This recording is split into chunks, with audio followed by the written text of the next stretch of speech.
안녕하십니까. 사랑과 기쁨과 희망을 드리는 싸임이었습니다. 자, 이제 물질대사 파트 빠르게 또 정리를 할게요. 자, 물질대사라는 건 뭐냐면 체내에서 일어나는 화학 반응이에요. 자, 물질대사라는 건 체내에서 일어나는 화학 반응, 일어나는 화학 반응. 글씨 진짜 반응. 어차피 뭐 칠판으로 쓸 때는 뭐 글씨 뭐 못 쓰는 건 뭐 사이언스 유명하니까. 그래서 물질 대사에는 크게 두 가지가 있습니다. 체내에서 일어나는 화학 반응은요, 여러분들이 흔히 잘 알고 있는 중학교 때 배웠던 화합에 의해서 화합물, 체내 화합물을 만드는, 오케이, 화합물을 만드는 작용이 하나 있고요. 그 다음에 분해를 통해서 좀 더 잘게 두 종류 이상의 물질로 바꾸는 게 분해죠. 그래서 대표적인 예로 뭐 이런 식으로 갑시다. A 플러스 B가 한 덩이인 A, B가 되는 경우 이게 화합이죠. 화합. 그러면 요 녀석보다 요 녀석이 합해졌으니까 더 크겠네. 그죠? 덩어리가. 그래서 우린 이런 걸 얘를 고분자라고 해봅시다. 그냥 고분자 높을 고자 해석하세요. 그럼 얘네들은 각각 저분자. 오케이. 그럼 화합이라는 건 저분자 물질을 고분자 물질로 바꿔주는 거. 물론 탈수 축합 중합을 통해서 막 이렇게 복잡하게 들어가진 않을게요. 아시겠죠? 제가 몰라서 이걸 설명 안 하는 게 아니라 막 거기까지 들어가면 되게 복잡하니까. 그럼 분해는 반대니까 AB라는 녀석이 A 플러스 B가 되는 경우가 돼 있죠. 그럼 얘는 고분자가 저분자가 될 때, 그죠? 오케이. 고분자가 저분자로 갈 때 얘가 분해죠. 오케이, 좋아. 그러면 이 두 가지 종류를 우리는 물질대사라고 부르는데, 이렇게 저분자로 고분자로 만드는 작용을, 이건 생명과학 파트니까 동화작용이라고 부릅니다. 동화작용. 그 다음에 얘는 고분자를 저분자로 바꿀 때는 이화작용이라고 불러요. 아시겠죠? 오케이. 이화작용. 근데 문제는 뭐냐면, 봐요. 잘 들으셔야 돼. A하고 B하고 결합시켜서 AB를 만들 때 여기에 분명히 얘네들이 결합하기 위해 필요한 최소한의 에너지를 공급시켜줘야 돼. 에너지를 공급. 아시겠죠? 에너지 공급. 그럼 얘네들의 입장에서는 얘는 뭐예요? 열을 받았죠. 그러니까 얘는 무슨 반응일까? 흡열 반응이다. 이렇게 부르면 돼요. 열 에너지를 흡수해서 결합하는 거예요. 아시겠죠? 자, 여러분들 우리 그 남자랑 여자랑 결혼하려면 최소한 뭐 아파트도 사야 되고 뭐 가구도 사야 되고 그러려면 뭐가 필요해요? 돈이 필요하잖아. 오케이? 그러니까 에너지를 흡수한단 말이에요. 그래서 화합을 통해서 새로운 물질을 만드는 거야. 아시겠죠? 근데 얘네들은 뭐해? 반대로 에너지를 공급할 필요가 없어요. 에너지가 바깥으로 빠져나와. 즉 방출돼요. 오케이? 에너지를 방출해. 그래서 얘네들은 발생시킨다 열 에너지를, 그래서 우리는 발열 반응이라고 부르기도 합니다. 아시겠죠? 그래서 반드시 이 물질 대사라는 건 반드시 에너지 출입이 존재한다 라는 부분에 대해서는 꼭 알고 가셔야 돼요. 그래서 우리는 이런 걸 물질 대사를 또 다른 말로 에너지 대사다 이렇게 부르기도 합니다. 에너지 대사다 이렇게 부르기도 해요. 자, 그래서 그 저분자 물질을 고분자 물질로 바꾸고 고분자 물질을 저분자 물질로 바꾸는 게 동화작용과 이화작용의 특징이고요. 오케이. 자, 그 다음에 에너지 출입 관계까지 반드시 꼭 알고 가셔야 돼요. 아시겠죠? 대표적인 예로는 동화작용에는 뭐가 있느냐? 광합성. 광합성. 광합성이라는 게 뭐예요? 물과 이산화탄소를 고분자 물질인 포도당으로 바꾸는 거잖아. 그죠? 그래서 얘네들이 저분자, 그 다음에 얘네들이 고분자. 아시겠죠? 또는 단백질 합성. 단백질 합성. 근데 단백질 합성 단계는 저 뒤에 가면 자세하게 나오니까 이 부분은 건너뛸게요. 자, 이화작용은 잘게 부순다고 그랬으니까 첫째 소화, 그 다음에 호흡. 소화와 호흡이 대표적인 예입니다. 이 정도로 알고 가시면 되고요. 자, 근데 이제 중요한 건 뭐냐? 중요한 건 굉장히 중요한 게 하나 또 있어요. 자, 이런 물질 대사는 제가 다시 얘기할게요. 이런 물질 대사는 체내 화학 반응이에요. 체내에서 일어나는 화학 반응입니다. 화학 반응. 그리고 발열이나 흡열이라고 그랬으니 얘네들은 열 에너지의 출입, 즉 열 출입을 수반에 두고 있겠죠. 열 출입을 항상 뗄래야 뗄 수 없이 열 출입이 동반된다라는 거예요. 동반. 따라서 만약에 열 출입은 반드시 온도 조건이니까, 그렇죠? 열은 온도를 결정짓는 거잖아요. 그렇죠? 그래서 얘네들이 예를 들어서 만약에 이 화학 반응이 고온 상태라면 열 출입이 동반하는 그 화학 반응이기 때문에 반응 속도가 빠를 거야. 그죠? 반응 속도가 빠를 겁니다. 왜? 열이 출입하는 거니까 열 에너지를 풍부하게 갖고 있으면 반응 속도가 빠를 건데. 그죠? 그죠? 하지만 뭐야? 체내는 약 37.5도씨라는 체온 범위야. 그죠? 체온 범위. 그러니까 얘는 저온입니다. 저온. 그럼 저온 상태이기 때문에 열 출입이 원활하게 일어나지 않을 거야. 그죠? 오케이. 저온 상태이기 때문에 화학 반응 속도가 느릴 수밖에 없어요. 그럼 이 반응 속도가 느린데도 불구하고 반응을 충분하게 이룰 수 있도록 어떤 특정한 역할을 가진 녀석이 필요해. 그래서 반응 속도에 영향을 주는, 오케이. 자, 다시 우리 이거 중학교 때 배웠어요. 반응 속도에 영향을 주는 물질을 우리는 뭐라 불러? 촉매라고 부르잖아요. 촉매. 이거 중학교 3학년 때 배웠잖아요. 그쵸? 어떤 거? EH2, O2 과산화수소를 EH2O 플러스 O2로 바꿔주는, 네, MnO2가 촉매적 역할을 하잖아요. 그죠? 그래서 이 반응 속도를 빠르게 해주잖아. 근데 여기서 말하는 MnO2라는 얘기는 무기촉매입니다. 무기촉매. 즉 생체 내에서 존재하지 않는 촉매예요. 아시겠죠? 그러면 우리 몸에도 이 촉매적 기능을 하는 역할을 하는 녀석이 필요하다란 말이죠. 아시겠죠? 그래서 이 촉매적 역할을 하는 녀석을 우리는 뭐라고 부르느냐? 효소라고 부릅니다. 효소. 근데 효소는 단백질로 구성되어 있어요. 100% 단백질로 되어 있어. 그래서 우리는 단백질은 유기물질이죠. 그래서 얘네들을 유기촉매라고 부릅니다. 자, 유기촉매라고 불러요. 아시겠죠?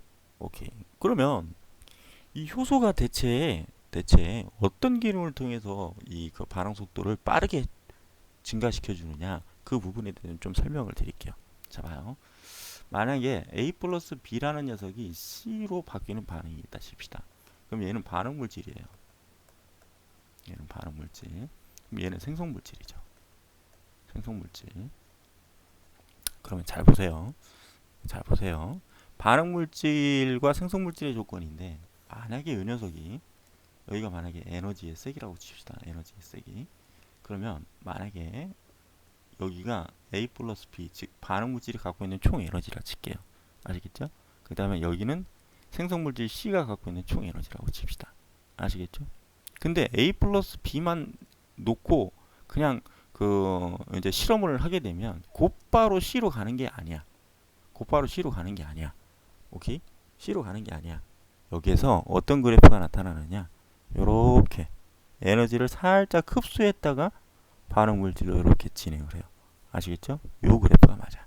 그래서 우리는 여기서부터 여기까지의 에너지의 세기를 뭐라 부르느냐? 활성화 에너지라고 부릅니다. 자, 다시 활성화 에너지. 글씨가 진짜 그지 같다. 글씨 봐봐. 활성화 에너지. 그래서 영어로 얘기하면 액티비티 에너지다. 그래서 EA라고 불러요. 오케이? 그럼 이 활성화 에너지만큼의 에너지를 공급해 주어야 반응이 일어나는 거야. 자, 이게 이제 비유 좀 할게. 자, 어떤 그 남자, 저라고 합시다. 제가 길을 가는데 어떤 엄청나게 막 진짜 막 진짜 예쁜 막 아우라가 쩌는 여자를 딱 봤어. 근데 이제 어떻게 내가 저 여자랑 사귀고 싶어. 오케이? 사귀고 싶어. 그러면 딱 가서 정면 앞에 딱 서면 그냥 바로 사귀어집니까? 바로 사귀어지나요? 아니잖아. 바로 사귀어지지 않잖아. 어떻게 해야 돼? 꽃다발도 주고 뭣도 하고 굉장히 정성을 들여야 돼. 즉 에너지를 막 투입하다가 어느 시점에선가는 자 이제부터 우리 일일 이렇게 되는 거잖아. 그거하고 똑같아. A라는 거하고 B라는 녀석이 들어있다 하더라도, 자, A라는 녀석하고 B라는 녀석이 들어있다 하더라도 얘네 둘이가 사귀질 않아. 즉 반응을 하지 않아. 반응을 하지 않아. 그래서 뭐 해줘야 돼? 얘네들이 반응하게끔 최소한의 에너지를 공급해줘야 돼요. 그걸 우리는 뭐라 부른다? 활성화 에너지라고 부른다. 그럼 이때는 효소가 없을 때예요. 효소가 없을 때. 근데 효소가 있으면 어떻게 되느냐? 이 활성화 에너지를 이렇게 낮춰줍니다. 이렇게 낮춰줘요. 그럼 이때는 이만큼은 효소가 있을 때, 효소가 있을 때 활성화 에너지를 떨어뜨려줘요. 즉 액티비티 에너지를 감소시켜줍니다. 그럼 어때? 내가 공들여야 되는 에너지가 적어졌죠. 그러니까 반응 속도는 어떻게 될까? 반응 속도는 커질 수밖에 없잖아. 그죠? 오케이. 자, 이거예요, 이거. 오케이. 아시겠죠? 그 다음에 뭐야? 결국은 A라는 녀석하고 B라는 녀석이 갖고 있었던 에너지는 각각 요만큼이었잖아. 요건 A 플러스 B, 요건 C. 그럼 이때 A 플러스 B가 즉 반응 물질이 갖고 있는 에너지가 C가 갖고 있는 즉 생성 물질이 갖고 있는 에너지보다 훨씬 더 크죠? 그러면 결국은 뭐야? 이만큼의 차이를 바깥으로 방출시키는 거야. 방출. 그러니까 이거는 무슨 반응이다? 방출된다. 바깥으로. 그러니까 뭐예요? 얘는 발열 반응이 되겠죠? 자, 그래서 저 그래프는 발열 반응의 그래프입니다. 아시겠죠? 그리고 활성화 에너지는 원래는 이만큼. 근데 효소를 사용하면 이만큼 떨어진다라는 거. 이것만 해석하시면 돼요. 아시겠죠? 오케이. 자, 그럼 효소라는 건 뭐냐? 효소는 좀 설명을 하고 가야 돼요. 자, 효소는 아까 뭐라고 그랬죠? 유기촉매 역할을 하고 있는 효소는 100% 단백질이라고 그랬죠. 그래서 효소는 어떻게 생겼느냐? 효소의 그림을 그려보면요. 효소는 특이한 형태를 가지고 있어요. 자, 다시. 효소는 어떤 특이한 형태를 갖고 있어요. 이런 식으로. 이런 식으로. 그래서 여기를 얘를 효소라고 하면 요 부분 있죠. 요 부분에 이 구조와 똑같이 닮은 녀석, 이 구조와 똑같이 닮은 녀석들, 그러니까 이렇게 생겼겠지. 얘가. 그림 못 그리니까 여러분들이 잘 이해해 주셨으면 좋겠고요. 자, 그럼 얘가 반응물이 되는 겁니다. 반응물. 그럼 만약에 저런 녀석이 하나 있고 뭐 이런 녀석이 하나 있다 칩시다. 이런 녀석이 하나 있어. 그러면 이걸 B라 치고요. 이걸 A라 친다면 A와 B 사이에서 이거는 뭐 지나가는 유치원생도 대답할 수 있는 내용이니까 B는 요 모양하고 안 맞죠. 여기가. 그죠? 오케이? 그래서 여기를 효소의 활성 부위라고 하는데 다시 효소의 활성 부위라고 하는데요. 활성 부위의 구조와 B는 맞지가 않아요. 근데 A는 맞죠. 그러니까 이 A가 이렇게 와서 달라붙는 거야. 이렇게. 아시겠죠? 그래서 이걸 반응물이라고 부르면 얘가 효소인데 여기에 딱 끼워지면 얘네 둘 딱 쪼개요. 딱 쪼개서 어떻게 하느냐? 절반씩 이렇게 나누죠. 이런 식으로. 이거 그림. 나 진짜. 이런 식으로 절반 나눠. 오케이. 절반 나눕니다. 그럼 왼쪽 그림은 안 그릴게요. 절반 그림이니까. 오케이. 이런 식으로 절반으로 쪼개버려. 이런 식으로. 그림 못 그린다고 욕하는 거 아니야, 이거? 그림 졸라 못 그려 사이먼스 막 이렇게 욕하는 거 아니야? 나눠요. 그럼 이게 바로 뭐가 되는 겁니까? 생성물질이 되는 거예요. 생성물질 각각. 근데 중요한 건 효소는 그냥 그대로 다시 남아있어. 그럼 어떻게 될까? 나중에 이 효소는 재사용이 가능하죠. 오케이. 재사용이 가능하겠죠. 오케이. 재사용이 가능하다. 오케이. 그래서 결국은 이제 잘 들으셔야 돼. 효소 가라는 효소는 A랑만 반응한다. A랑만 반응한다. B랑은 반응할 수 있다, 없다? 없다. 왜? 활성 부위. 오케이? 활성 부위의 구조가 B하고는 맞지 않아요. 그래서 이 가라는 효소는 반드시 A랑만 반응한다. 우리 이런 걸 뭐라 부르느냐? 기질 특이성이라고 불러요. 근데 여기 좀 웃기는 게 사실은 이걸 기질이라고 불러야 되거든요. 근데 문제집에는 거의 대부분 반응물로 나와 있더라고요. 그게 말이 좀 바뀌었죠.